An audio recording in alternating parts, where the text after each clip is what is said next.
오늘 베드로가 이르되 이 사람아 나는 아니로다 하더라.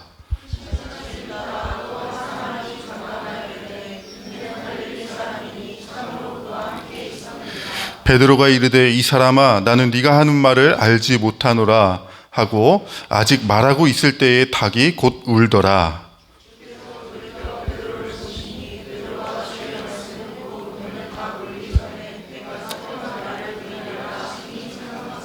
62절 같이 읽겠습니다. 밖에 나가서 심히 통곡하니라.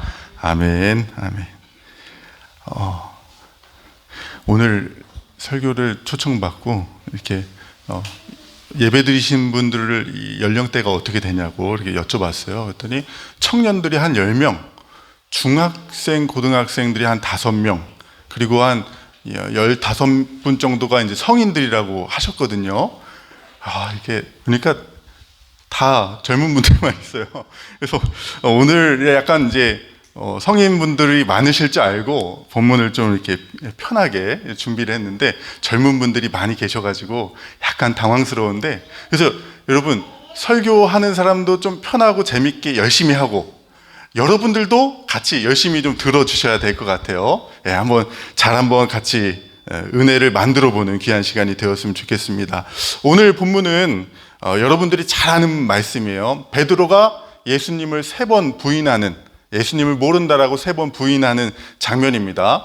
이 장면을 같이 한번 이해하기 위해서 먼저 본문을 한 절 한 절 같이 이해해 보고자 합니다. 본문을 한번 띄워주실 수 있으면은 같이 띄워놔 주시면 감사하겠습니다. 먼저 54절에 보면요, 예수를 잡아 끌고 대제사장의 집으로 들어갔다 이렇게 얘기하고 있어요.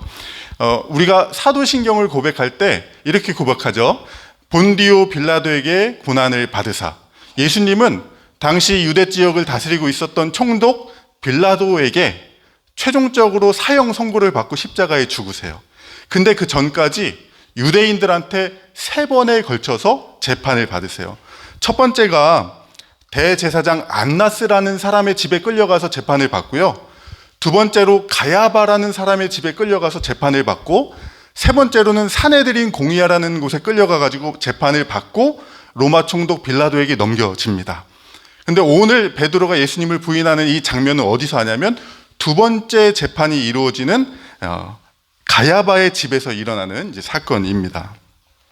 54절을 보면 베드로가 예수님을 따라간다 이렇게 얘기하고 있죠. 베드로가 예수님을 따라가니라. 따라가니라 신약 성경에서 90번 정도 쓰였어요. 90번 정도. 몇 번이요? 90번. 근데 언제 쓰이는 단어냐면 예수님이 베드로가 물고기를 잡고 계실 때 베드로야 나를 따라오라. 내가 너를 사람 낚는 어부가 되게 하겠다. 그때 베드로가 그물을 버려두고 예수님을 따르니라 이렇게 얘기하거든요. 그러니까 따르니라라는 단어는 어디에 쓰느냐면 예수님을 따르는 제자들에게 쓰는 단어예요. 베드로가 예수님을 따르는 제자입니다. 그런데 원래 가까이서 따랐어요. 가까이서. 왜냐하면 베드로는 수제자였거든요. 제일 가까이에서 예수님을 따르던 사람인데 오늘 본문에 보니까 베드로가 어떻게 따르고 있대요? 멀찍이 따라갔대요. 거리가 아주 가까이에 있었던 베드로가 이제 예수님을 멀리서 따라가고 있어요. 여러분 퀴즈 맞히면 5달란트 드릴게요. 베드로는 왜 예수님을 멀리서 따라갈까요? 어렵죠? 네. 선생님 알려주면 안 돼. 반칙이 선생님. 꼭 그런 선생님 있어. 이 달란트 퀴즈 하면요. 무서워서요. 무서워서. 예수님처럼 로마 병사들한테 탁 잡혀가지고 혹여나 자기도 죽으면 어떡해요? 그래서 멀리서 따라가고 있어요. 그런데 이런 질문을 하게 돼요. 무서우면 안 따라가면 되잖아요. 다른 제자들은 다 예수님이 그 로마 병사들한테 딱 잡힐 때 다 도망갔거든요. 근데 왜 베드로는 굳이 예수님을 따라가고 있는가예요. 이 정답을 알고자 여러분 한 본문을 찾았으면 좋겠어요. 성경책 가지신 분들은 마태복음 26장 58절 한번 같이 찾아볼게요. 성경책 있으신 분들은 마태복음 26장 58절. 자, 누가 빨리 찾나?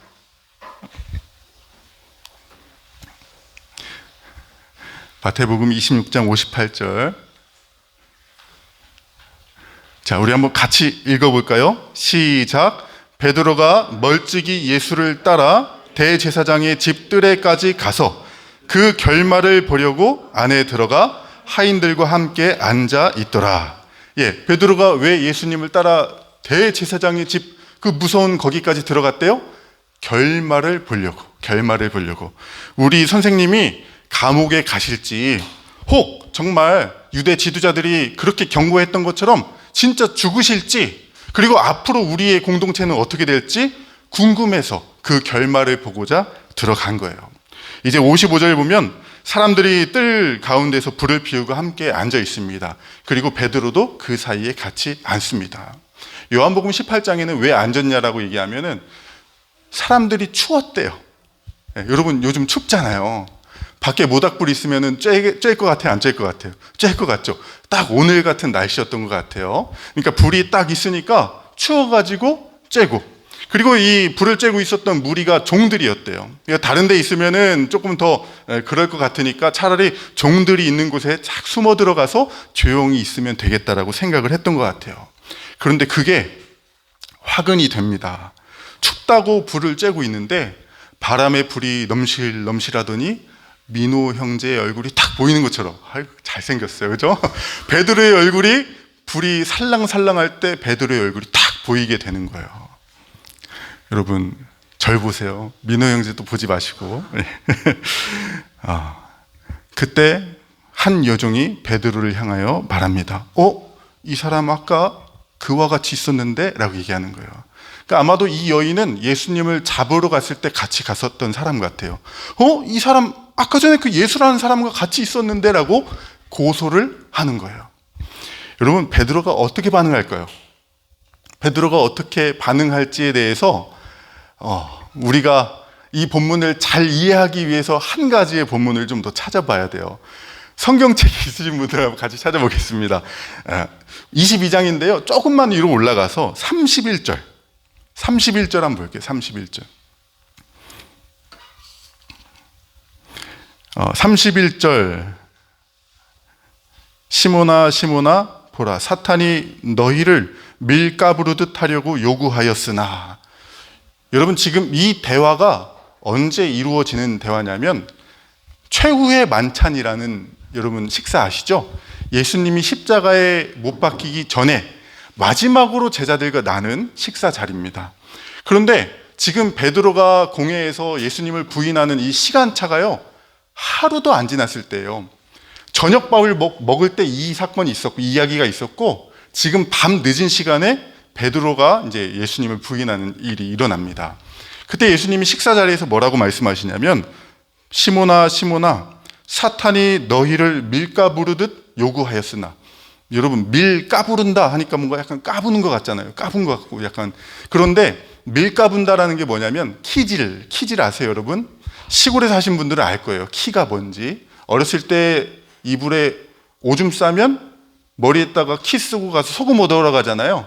곡식 이렇게 터는 거, 탁 터는 거. 이게 키인데 사탄이 베드로를 그렇게 키질을 한다라는 거예요. 왜 키질합니까? 들었다 놨다 해가지고 믿음의 길에서 떨어뜨리고 믿음의 길에서 넘어뜨리려고. 그런데 예수님께서 뭐라고 말씀하시냐면 내가 그것을 알고 네가 믿음의 길에서 떨어지지 않도록 기도했다라고 얘기를 하세요.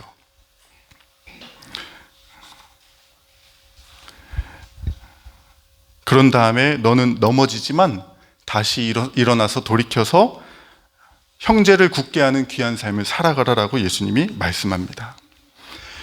여러분 보통 이런 얘기를 하시면, 이런 얘기를 들으면 네가 약해서 넘어질 거야. 내가 그걸 알고 너를 위해서 기도했어.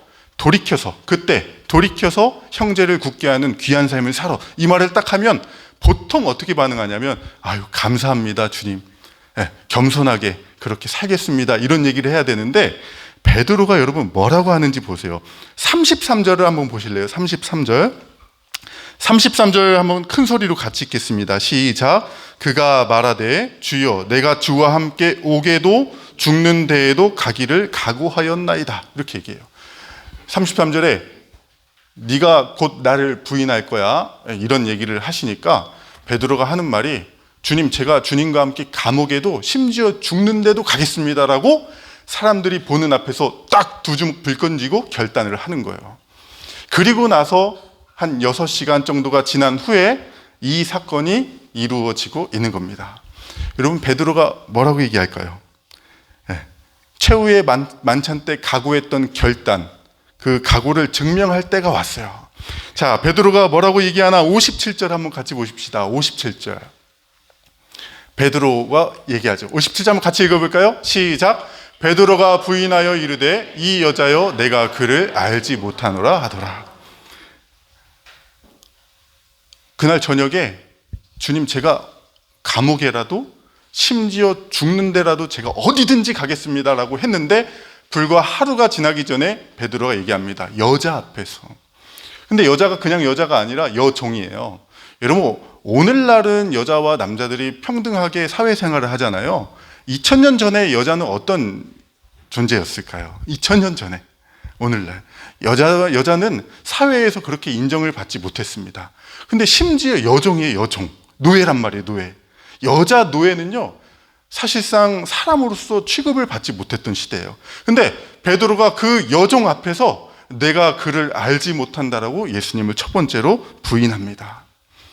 아마도 갑작스럽게 그렇게 알아봤기 때문에 당황했던 것 같아요.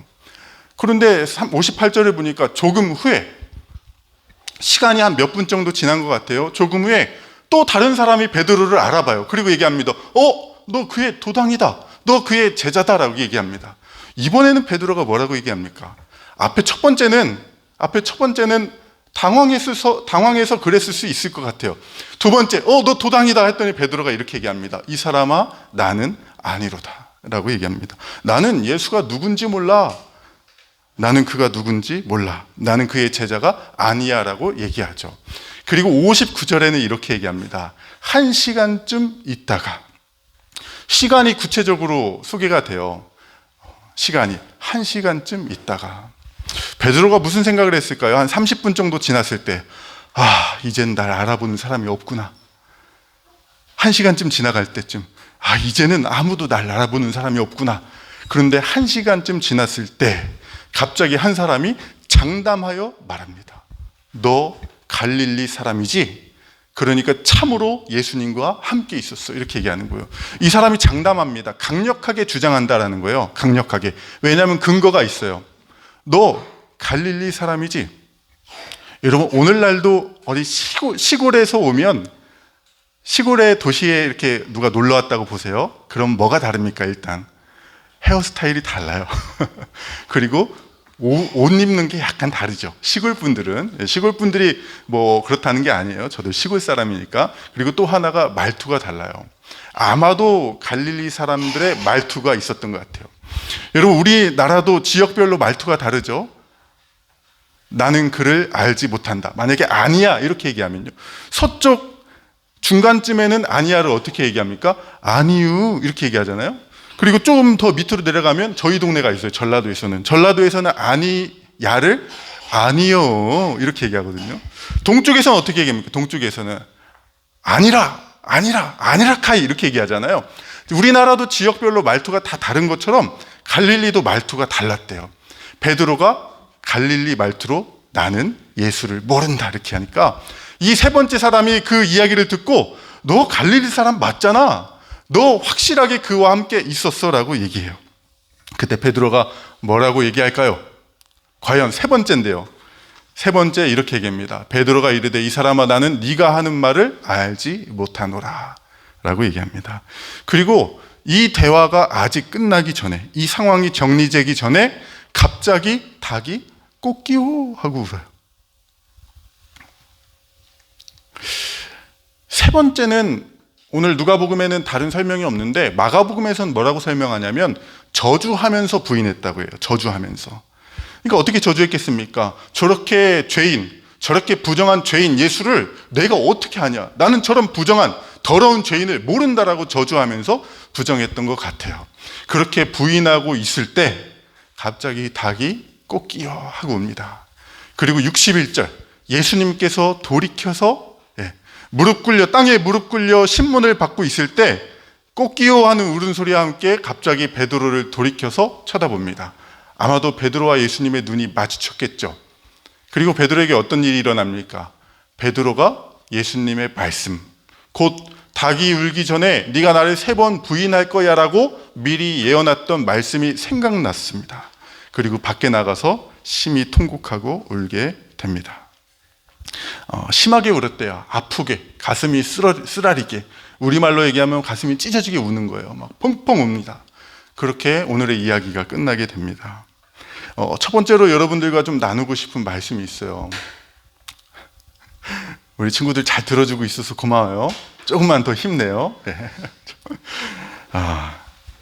베드로는 이 사건을 통해서 은혜라는 말이 무엇인지를 비로소 깨달았다는 생각을 하게 됩니다. 가장 가까이에서 따르던 베드로예요. 그런데 오늘 본문에 보니까 베드로와 예수님의 거리가 이제 어떻습니까? 멀리서예요. 멀찍이. 베드로는 이제 예수님을 멀찍이 따르고 있어요. 왜냐하면 두려워서 잡힐까 봐. 멀리서 따르고 있습니다. 근데 중요한 것은 사탄이 베드로를 공격하기 시작하는 거예요. 여러분 이런 생각 안 해보셨어요? 가까이에 있던 제자가 이제는 두려움에 빠져가지고 멀리 예수님을 따르고 있어요. 멀리. 그럼 그만하면 된 거 아닙니까? 그 정도로 예수님과 거리를 떨어뜨려 놨으면 된 거 아니에요? 근데 사탄은 거기서 멈추지 않아요. 어떤 목적을 가지면 이 예수님을 따르는 제자의 길, 다른 말로 구원의 길에서 베드로를 완전히 떨어뜨리는 게 사탄의 목적이에요. 그리고 강력한 키질이 시작이 됩니다. 베드로를 들었다 놨다 하는데요. 한 여종의 고발을 시작해서 너 그 같이 있었던 사람이잖아. 두 번째 사람은 너 그의 도당이잖아. 세 번째 사람은 확실해 이 사람 갈릴리 사람이다 라는 고발 속에서 베드로는요 3번씩이나 예수님을 부인하고 말아버렸어요. 여러분 3번 예수님 부인했다는 말이 저 예수님 몰라요. 진짜 몰라요. 몰라요. 이런 느낌이 아니라 성경에서는 3번 얘기하는 건 강조예요. 강조. 뭐냐면 3번씩 부인했다라는 건요 예수님을 확실하게 완전히 부인했다라는 것을 얘기하는 거예요. 나는 이 사람 절대 몰라. 저 저주받는 사람 몰라. 나는 저 사람과 상관이 없어라고 공개적으로 선언하는 거예요. 그럼 여기서 뭐가 되는 거냐면 베드로가 이제 예수님을 따르는 길은 거기서 끝난 거예요. 베드로가 예수님을 따르는 길은 거기서 끝난 거예요. 이미 예수님의 제자들도 다 도망갔어요. 다 도망가고 마지막 수제자였던 베드로가 한 명 쫓아왔는데, 요한복음에서 요한도 쫓아왔다고 해요. 한 명 쫓아왔는데 거기서 예수님을 수제자가 부인했어요. 베드로가 예수님을 따르는 길은 거기서 끝났고 예수님의 공동체는 사실상 거기서 해산된 거예요. 끝입니다. 그런데 오늘 본문을 보니까요 끝나지가 않는 거예요. 갑자기 꼬끼워 하는 닭 울음소리와 함께 여러분 예수님이 고개를 돌이켜서 베드로를 쳐다보시는 거예요. 여러분 예수님이 종교 지도자들에게 잡혀가지고 재판을 받고 있잖아요. 그 어두운 밤에 예수님의 마음은 어땠을까요? 밤새도록 끌려다니면서 신문을 당하시고 모욕을 당하시고 그렇게 예수님은 그 추운 밤에 그걸 꿇어 알려 있는 거예요. 얼마나 몸이 힘드시겠습니까? 또 정신이 없고 두렵겠습니까?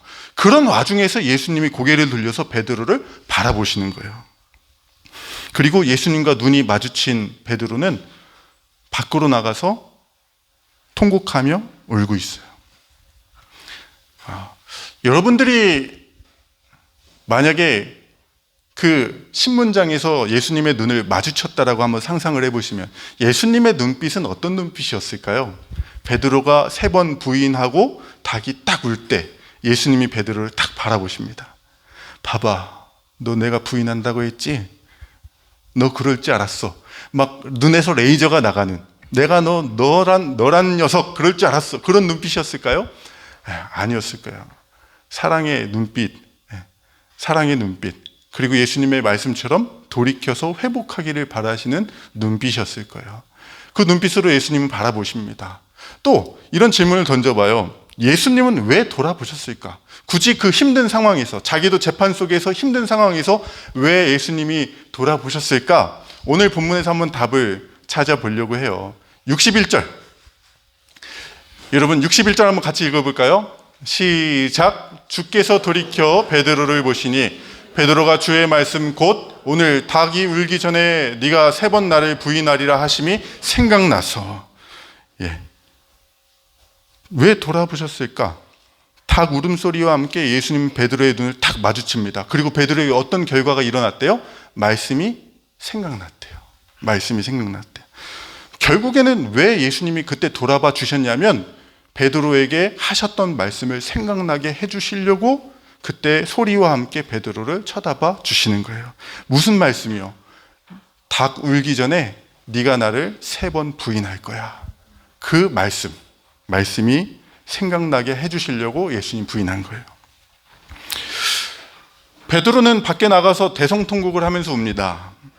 여러 감정이 복합적으로 작용했겠죠. 첫째로는요, 3년을 먹고 마시고 자고 함께 사역했던, 때로는 친구 같았고 때로는 가족 같았고 그렇게 귀한 스승님을 한낱 여종 앞에서 부인을 해버렸어요. 죄책감에 완전 마음이 무너져 내렸을 것 같습니다. 여러분들이 같이 교회에서 신앙생활하는 친구들을 야당에 배신한다고 생각해 보세요. 그 감정이 어떨까요? 그 죄책감이 어떨까요? 거기에 무너져 내리는 거예요. 두 번째로는 여러분 베드로가 31절부터 33절에 네가 나를 부인할 거야 라고 예수님 말씀하니까 뭐라고 했어요? 사람들 앞에서 딱 일어나가지고 두 주먹 불 건지고 제가 감옥에라도 심지어 죽는 데라도 어디든지 가겠습니다라고 말했단 말이에요. 언제? 1년 전에, 한 달 전에가 아니라 그날 저녁이에요. 그날 저녁에. 여러분 우리는 그 어떤 것을 계획하고 나서 그 계획이 3일도 못 넘기고 무너진다라는 것을 이렇게 얘기하면서 참 빨리도 무너졌다 이러면서 작심 3일이라고 얘기하잖아요. 베드로는 작심 3일이 아니라 작심 하루도 안 되는 거예요. 그 결단과 각오가 여종 앞에서 무너져 내리는 거예요. 나는 모른다 저주하면서 모른다라고 완전히 무너져 내렸어요. 여러분 수제자가 느꼈던 수치심과 좌절감이 어떻을까요? 말 그대로 베드로의 상태는요 완전히 무너져 내리는 거예요. 바닥이에요, 바닥. 그때 무엇을 깨달았을까요? 그냥 나는 나약한, 무능한, 아무것도 아닌 인간이구나. 나는 그냥 이렇게 죽어도 할 말 없는 죄인이구나라는 것을 깨달았겠죠. 완전히 무너져 내린 거예요. 그런데 그때 베드로에게 말씀이 생각났다는 거예요. 말씀이 생각나서 네가 닭 울기 전에 나를 3번 부인하리라 라는 말씀이 생각나서 울고 있는 거예요. 여러분 저 말이 베드로에게 어떤 은혜로 작용이 됐을까요? 여러분들이 어떤 공동체를 운영한다고 쳐보세요. 어떤 찬양팀을 운영하거나 그렇죠? 찬양팀을 지금 이렇게 인도하시는 중내 선생님 계신데 그런데 중내 선생님이 앞뒤를 막 보는데 주양이가 오늘 저녁에 이 찬양팀을 배신하고 다른 찬양팀은 좋은 거니까 다른 이상한 데 가는 거예요. 그래서 주양이가 그럼 어떻게 하겠습니까? 벌을 내리든지 혼내든지 해야 되잖아요. 근데 예수님은 그걸 아셨다는 거예요. 베드로가 예수님을 완전히 저주하면서 부인할 것을 아셨대요. 그런데 아셨는데 예수님이 뭘 했냐면 31절부터 32절에 그걸 알고 기도했대요.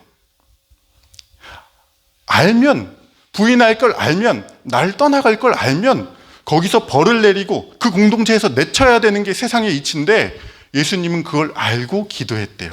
떨어지지 않도록, 믿음에서 완전히 떨어지지 않도록 기도했다라고 얘기하신 거예요. 그리고 베드로는 그 말씀이 생각났습니다.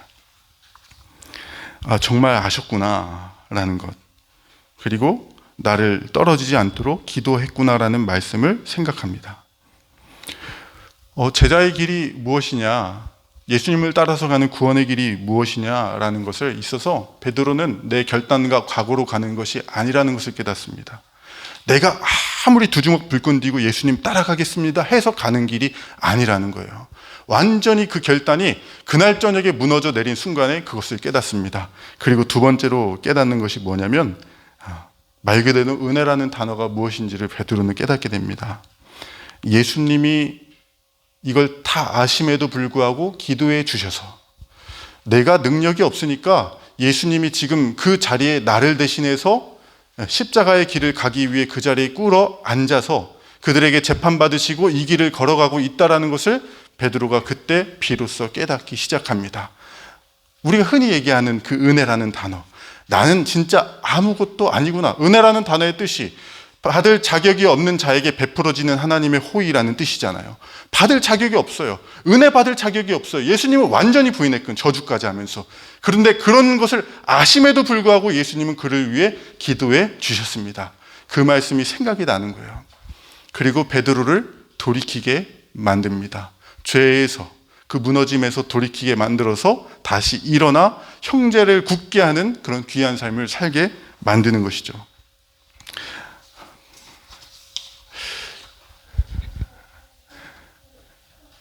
제가 지금 몇 분 정도 했죠? 한 20분 했나요? 예, 편하게. 감사합니다. 편하게 하라고 하셨어요? 예, 다 들으셨죠? 사실 베드로의 삶을 돌아보면 말 그대로 모든 것이 은혜였습니다. 예수님께서 처음 베드로를 부르실 때 베드로의 직업이 무엇이었습니까? 어부였어요. 갈릴리 그 촌에 물고기 잡는 어부였단 말이에요. 여러분들이 하나님의 아들 예수님으로 이 땅에 만약에 오셔서 어떤 그 공동체를 이루어 갈 때 첫사람을 누굴 부르겠습니까? 서울대, 연세대, 똑똑하고 일 잘하고 능력 있고 너 자격증 몇 개야? 10개? 그럼 내가 너를 자격 많은 너를 내 제자로 부르겠다 해야 되잖아요. 근데 예수님은 갈릴리 어부에 그냥 물고기 잡는 아무것도 아닌 그 사람을 나를 따라오너라. 내가 너를 사람 낚는 어부가 되게 하겠다라고 선택하셔서 부르세요. 여러분 이렇게 3년을 사역을 합니다. 맨날 예수님 예루살렘에 올라가면 제가 우편에 좌편에 앉게 해주세요. 그런 논쟁만 하고 있었던 베드로가 어느 날 예루살렘으로 가기 전에 예수님이 물어보세요. 사람들이 나를 누구라고 생각하느냐? 그럼 베드로 너는 나를 누구라고 생각하느냐라고 물어보세요. 그때 베드로가 얘기합니다. 주는 그리스도시요 살아계신 하나님의 아들이십니다. 그때 예수님이 다음에 하셨던 말씀이 뭔지 아세요? 이야 너 대단하다라고 얘기하지 않으셨어요. 뭐라고 얘기하셨냐면 바요나 시모나 이를 알게 하신 이는 사람이 아니라 하나님이시다라고 얘기했어요. 베드로가 처음 부름받은 것도 은혜요. 이 부름받은 길에서 예수님이 누구신지를 고백하게 되는 것도 자기 힘과 능력이 아니라 하나님이 알게 해주셔서 그것을 고백하게 되었다는 거예요. 그리고 오늘 몇 시간 전에 각오했던 그 각오가 완전히 무너져서 밑바닥에 내려가 있을 때 베드로를 일으켜 세워주는 게 뭐예요? 그 눈빛. 내가 너 그럴 줄 알았어가 아니라 네가 어떤 연약한지를 알고 그래서 기도했어라는 이 말씀이 깨달아져서 생각나서 베드로가 일어서게 됩니다. 여러분 참 이 질문이 약간 우리 친구들에게 하려니까 좀 민망하기도 합니다. 인생을 살아오면서 믿음의 길에서 떨어질 뻔한 경험이 많으시죠? 이렇게 물어봐야 되는데 제 딸도 6살인데 벌써 인생이 힘들대요. 그러니까 여러분들도 아마 좀 힘들지 않으실까. 여러분 우리가 이렇게 삶을 살아오면서 믿음의 길에서 떨어질 뻔한 경험이 얼마나 많을까요? 저는 할아버지, 아버지 그리고 저까지 믿는 집안에서 자랐어요. 한 번도 제사라는 것도 들어본 적이 없고 그 주변에 가본 적도 없고요. 집 안에서 믿음 예배 드리고 뭐 하는 것 때문에 갈등이 일어난 적이 없어요. 그런데도요 그렇게 뼛속부터 기독교 집안에서 살아왔는데도 지금 여기까지 살면서 믿음의 길에서 떨어질 뻔한 일들이요 겁나게 많아요. 겁나게 민호 형제 그렇죠? 겁나게 많죠. 학교 갈 때, 취업을 선택할 때, 연애할 때, 결혼할 때, 출산할 때, 아이를 양육할 때 하나님의 일보다 내 일을 생각하고 나를 위해 선택하고자 했던 수많은 일들이 있었어요. 그리고 예수님을 따르는 것 때문에 주저하는 일은 고민되고 주저하는 일이 수없이 많았어요. 그런데 지금 딱 돌아오면 한마디예요. 내가 왜 이 믿음의 길에서 떨어지지 않을 수 있을까? 딱 한 가지예요. 예수님이 기도해주고 붙들어 주셨기 때문에. 그게 아니라면 저는 벌써 이 믿음의 길에서 완전히 나가 떨어졌을 거라는 확신을 합니다. 그래서 여러분들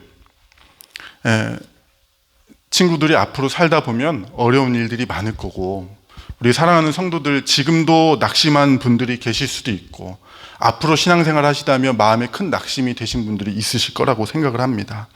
그때 여러분, 예수님의 이 말씀을 들으시기 바랍니다. 안 돼요, 예수님이. 아니까 기도해 주시는 거고요.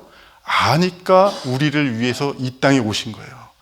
히브리서 7장 25절 이렇게 얘기합니다. 그러므로 자기를 힘입어 하나님께 나아가는 자들을 온전히 구원하실 수 있대요. 온전히 구원하실 수 있대요. 이 제자의 길을, 구원의 길을 끝까지 갈 수 있게 하실 수 있대요. 왜냐? 그는 항상 살아계셔서 그들을 위하여 간구하심이니라. 우리를 위해 기도하신대요. 지금도. 여러분들이 무너지고 넘어지는 그 순간에 베드로처럼 이 말씀이 생각나시기를 주님의 이름으로 축복해요. 두 번째로는 여러분과 조금 실천적인 적용을 나누고 싶습니다. 베드로가 말씀이 생각나서 울었다라고 얘기를 하고 있어요. 좌절되는 순간에 베드로가 회개하고 돌이키게 된 가장 큰 이유는 말씀이 생각나서입니다. 뭐 때문에 베드로가 돌이켰다고요? 말씀이 생각나서. 이러고 물어봤는데 또 대답 못하는 사람이 있어요. 뭐 때문에 그랬다고요? 말씀이 생각나서. 이걸 기억해야 됩니다. 베드로가 어떻게 회복했냐? 한참 울었더니 속이 후련해져가지고 회복됐다라고 얘기하지 않아요. 말씀이 생각나서 울고 말씀이 생각나서 회복이 된 것입니다. 이럴 때가 아니다. 내 긍정적인 생각을 한번 해보자. 아자 베드로 할 수 있어. 이렇게 해서 회복된 게 아니라 예수님의 은혜의 말씀이 생각나고 그 말씀 때문에 사탄의 강력한 키즈를 이겨냈다라고 성경은 얘기하고 있어요. 여러분들이 신앙생활 하면서 싸우는 대상이 있습니다. 옆에 있는 분들하고 가끔 싸우기도 하는데 옆에 있는 분들이 우리의 싸움의 대상이 아니죠. 에베소서 6장에 우리의 싸움의 대상은 혈과 육이 아니요 어둠의 영, 사탄의 권세라고 성경은 얘기하고 있어요. 사탄은 오늘도 우리를 우는 사자와 같이 배고파요. 사자가 왜 우냐면 배고파서 우는 거거든요. 우리를 집어삼키고 베드로가 믿음의 길에서 거의 떨어질 뻔한 것처럼 이 믿음의 길, 구원의 길에서 떨어지게 하려고 우는 사자와 같이 우리를 찾고 있어요. 그때 에베소 6장에서 이 사탄을 대적하여 이길 수 있는 무기를 하나 제시를 합니다. 그 무기가 뭘까요? 긍정의 힘? 눈물 한번 시원하게 흘리면 막 후련해져서 이길 수 있다? 하지 않습니다. 성령의 검, 곧 하나님의 말씀을 가지라라고 얘기합니다. 여러분, 악한 영적 세력이 지금도 존재합니다.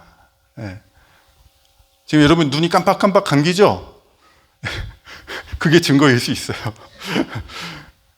악한 사탄은 우리를 하나님의 길에서 멀어지게 하려고 여전히 활동하고 있습니다. 예수님이 다시 오시기까지는 이 악한 영적 존재들은 여전히 활동할 것이고 그들의 목적은 여러분들이 적당히 이렇게 예수님과 거리를 유지하면서 사는 것도 원하지 않습니다. 완전히 이 길에서 무너져서 떨어지게 하는 것이 그들의 목적입니다. 그래서 성경은 얘기합니다. 그들을 이길 수 있는 힘은 하나님의 말씀이다라는 거예요. 그래서 우리가 신앙생활을 할 때 어떤 이렇게 어려운 일이 있을 때 그것들을 방어해내야 되지만 어느 정도로 말씀에 무장되어 있어야 되냐면 베드로처럼 완전히 밑바닥으로 굴러 떨어지는 그 순간에 말씀이 생각나서 일어날 수 있을 수 있도록 말씀을 여러분들에게 가까이 하고 말씀으로 무장되어 있어야 됩니다.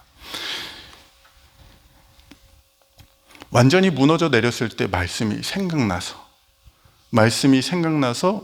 일어설 수 있을 때까지 그 말씀이 나의 삶을 완전히 압도하고 그 말씀으로 무장되어서 여러분 어려운 일들은 원래 하나씩 그렇게 안 와요. 어려운 일들은 몽땅 와요. 아무것도 하기 싫고 그냥 다 포기하고 싶고 그냥 그만하고 싶은 그 순간이 딱 베드로의 순간이거든요. 그때 말씀이 생각나서 일어날 수 있어야 돼요. 그러므로 여러분 예배 자리를 사모하세요. 여러분 내일 예배 드리시는데 토요일 날 이렇게 나오셔서 예배를 드리시니까 얼마나 귀합니까? 근데 또 이 예배에 나오셨을 때 우리가 같이 뜨겁게 찬양하고 또 중요한 게 뭡니까? 말씀을 사모하셔야 돼요. 이 말씀을 진짜 집중하고 말씀을 마음에 새기도록 사모함으로 집중해서 내가 베드로처럼 진짜 좌절하는, 무너지는 그 순간에도 이 말씀이 생각날 수 있었으면 좋겠다는 마음으로 말씀을 향하여 전진을 해야 돼요. 그래서 요즘같이 이렇게 선선해지면요, 잠이 막 오잖아요. 잠이 이렇게 꿈뻑꿈뻑 옵니다. 뭐 어떻게 됩니까? 잠 오면 오늘은 좀 잠이 오네. 다음 주에 잘 들어야지. 그래서 여러분, 우리 몇몇 선생님들은 기억하실 것 같은데 교사 모임을 할 때 얘기했던 얘기입니다. 사람들이 이렇게 예배에 집중하지 않는 것을 보니까 왜 그러나 봤더니 일부 예배니까 아침이라 졸려서 예배에 집중을 못 하시더라고요. 그러면서 무슨 생각하냐면 어차피 2부 예배가 있지. 2부 예배가 어차피 있는 거예요. 그래서 2부 예배 가가지고 이제 예배 드려야죠. 1부 때 다 자는 거예요. 근데 2부 딱 갔더니 2부 때 또 열심히 말씀을 안 들어요, 예배 때. 그 뭐냐면 이거는 우리 예배가 아니라 아동부 예배지. 우리는 섬기는 거죠. 예배를 열심히 안 듣더라고요. 그러고 나서 3부 예배 갔더니 3부 예배 때 또 졸고 있는 거예요.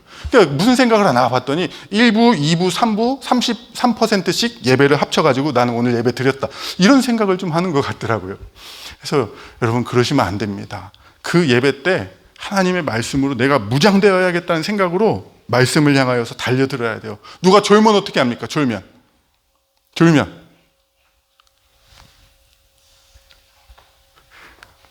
이렇게 사랑으로 보듬어 주시면서, 무슨 생각하는 거 친구들, 이렇게 무슨 생각, 사랑으로 보듬어 주면서 해야 돼요.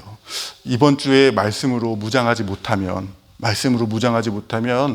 분명히 사단이 그냥 두지 않을 텐데, 그때 넘어질 때 이렇게 한 번, 두 번, 세 번, 네 번 계속 조는 사람들이 어떻게 되겠습니까? 넘어졌을 때 말씀이 생각나서 일어나야 되는데 말씀이 없다면 여러분, 무너졌을 때 일어날 수가 없어요. 그러니까 그런 마음을 가지고 여러분들이 꼭 일으켜 말씀 듣자라고 하는 여러분들이 되시 바라요.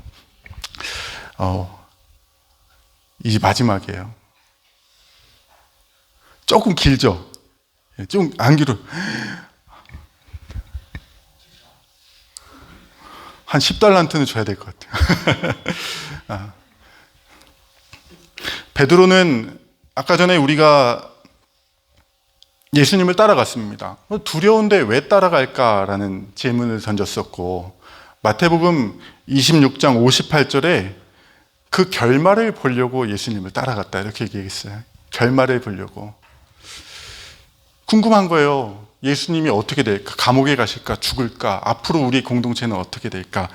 그렇기 때문에 두렵지만 멀리서라도 참 사실 이런 부분은 좀 대단합니다. 다 도망갔는데 그래도 멀리서 따라가는. 그런데 한편으로는 이런 생각을 해봐요. 베드로가 궁금해서 예수님을 따라가지만 이제는 두려움 때문에 멀리서 예수님을 따르죠. 가까이 못 가고. 결국 거리를 두는 이유는 이렇다고 생각이 됩니다. 왜냐하면 결말을 알지 못하니까 따라간 거고, 결말을 알지 못하니까 거리를 둔 겁니다. 만약에 예수님의 결말이 어떨지를 베드로가 알았다면 베드로는 예수님과 가까이 갔을 것입니다. 오늘 이 사건이 있은 뒤에 몇 달 뒤에 베드로가 완전히 달라지는 일이 일어나게 됩니다. 사도행전, 누가복음을 기록한 사람이 또 한 권의 책을 썼는데 그게 사도행전이죠. 사도행전 3장에 베드로와 요한이 성전에 올라가다가 미문에 앉은 한 하체 장애인을 봅니다. 그리고 다가가서 얘기하죠. 우리에게 은과 금은 없거니와 우리에게 있는 바 나사렛 예수님의 이름으로 일어나 걸으라 했을 때 40년 동안 걷지 못했던 이 사람이 벌떡 일어나가서 하나님을 찬양하는 일이 일어납니다. 사람들이 이 사람을 다 알거든요. 이 사람이 성전 미문에서 날마다 구걸했던 사람이니까, 거지니까. 그 일 때문에 예루살렘 성전에 난리가 났습니다. 사람들이 베드로와 요한에게 몰려와가지고 도대체 이 일이 어떻게 된 일이냐 막 궁금해서 그의 말씀을 듣기 시작합니다. 근데 그런 소동이 누구에게 알려지냐면 대제사장과 서기관들, 바리새인들에게 알려집니다. 그리고 베드로와 요한을 딱 잡아서 감옥에 가둬버립니다. 그리고 다음 날 베드로를 재판장에 세우죠. 베드로와 요한을. 사도행전 4장에 보면 베드로와 요한을 재판하려고 세웠던 사람의 이름이 나옵니다. 대제사장 안나스와 가야바라고 소개가 됩니다. 여러분, 베드로가 이 가야바 만났거든요. 언제 만났어요? 오늘 밤에 만났어요. 오늘 밤에. 이 앞에서, 이 사람도 아니에요, 사실. 여종 앞에서 무서워가지고 벌벌 떨면서 예수님을 부인했습니다. 장소, 지금 베드로가 선 그 장소가 바로 몇 달 전에 예수님을 부인했던 그 장소죠. 근데 이제는 문제가 조금 더 심각해졌습니다. 그때는 구경했던, 종들 사이에서 숨어서 구경했던 한 명의 인물로서 등장을 했는데, 이제는 베드로가 예수님의 자리에 서서 그 재판을 받는 당사자가 됐습니다. 문제가 완전히 달라졌죠. 이제는 말 한마디 잘못하면 어떻게 됩니까? 예수님처럼 죽는 거예요. 말 한마디 잘못하면. 대제사장이 묻습니다. 네가 무슨 권세와 무슨 권위로 이런 일을 행하느냐 물어봐요. 베드로가 뭐라고 대답할까요? 베드로가 뭐라고 대답할까요? 이렇게 오늘 본문 보니까 겁 많아가지고 3번이나 나 예수님 모른다고 했어요. 3번째는 심지어 저주하면서 저 저주받는 사람 다 모른다고 했어요. 베드로가 어떻게 대답할까요? 베드로가 이렇게 대답합니다. 너희가 십자가에 못 박아 죽인 예수님을 하나님이 다시 살리셨다. 그 예수님이 이 사람을 다시 건강하게 하셨다라고 얘기해요. 뭐라고 얘기했다고요? 너희가 십자가에 못 박은 예수님을 하나님이 살리셨다. 뭘 고백하냐면 지금 피해자의 신분으로 재판을 받고 있잖아요.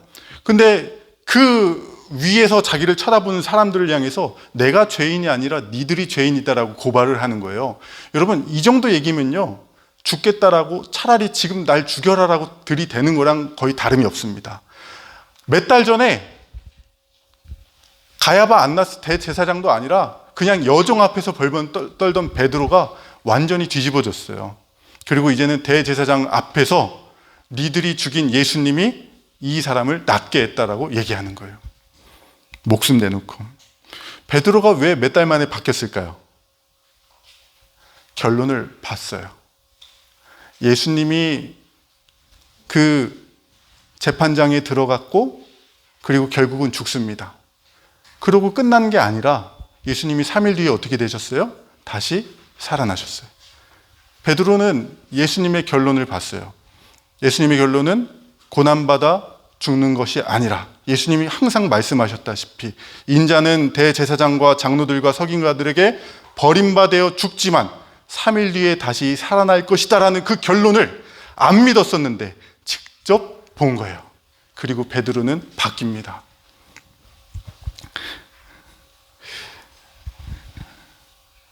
십자가의 길은 저주의 길이고 실패의 길이고 망하는 길의 상징입니다. 그 당시에 십자가에 달렸다 하면 하나님 앞에 저주받고 가장 인생에 비참하게 죽는 사람을 뜻하는 거거든요. 그런데 베드로가 그 길을 가고 있어요. 여러분, 우리 이런 찬양 부르잖아요. 내 주를 가까이 하게 함은 십자가 짐 같은 고생이나. 여러분, 우리 예수님과 가까이 가는 거는요, 십자가를 지는 고생입니다. 그런데 왜 예수님을 따릅니까? 고생길인데, 희생하고 포기하고 사람들이 조롱하는 길인데 왜 예수님을 따릅니까? 교회 왔더니 맛있는 거 줍니까? 맛있는 것도 주긴 해요. 네.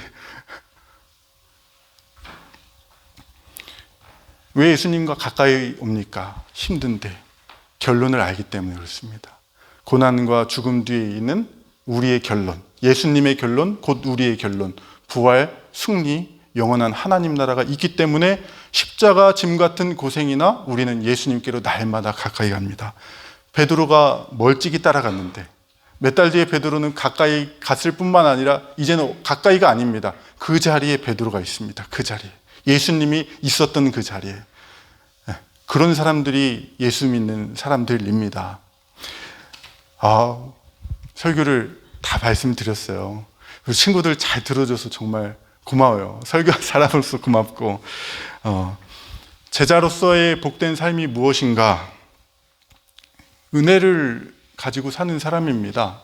은혜 받을 자격이 없는 예수님 앞에서 몇 시간 전에 각오했던 그 각오가 완전히 무너져가지고 있는 사람, 그 사람에게 예수님 그거 아신대요. 아시고 기도해줬고, 아시고 지금 그 자리에 내가 네 대신에 있다라고 말씀해 주십니다. 은혜 붙들고 살아가는 것이죠. 그리고 날마다 하나님의 말씀으로 이 은혜를 날마다 확인하고 또 확인하면서 살아갑니다. 그리고 이제는 우리도 십자가를 더 가까이 하죠. 왜냐하면 결론을 알기 때문에. 멀리서가 아니라 가까이서 예수님의 그 자리에서까지 살아가는 자들이 되는 것이죠. 오랜만에 만났는데 이 말을 잘 전해주고 싶었습니다. 예수님과 더 가까이 가십시오. 사람들은 가까이 가지 말라고 할 것입니다. 가까이 가지 말라. 미련한 길이다. 망하는 길이다. 그런데 우리는 가까이 가죠. 그리고 그 가까이 간 사람들이 결국 예수님의 결론, 부활, 승리에 있을 것이죠. 여러분, 나중에 예수님 다시 오실 때 다 같이 만났으면 좋겠습니다. 그때 제가 커피 한 잔 살게요. 오늘 말씀 마치겠습니다. 기도하겠습니다.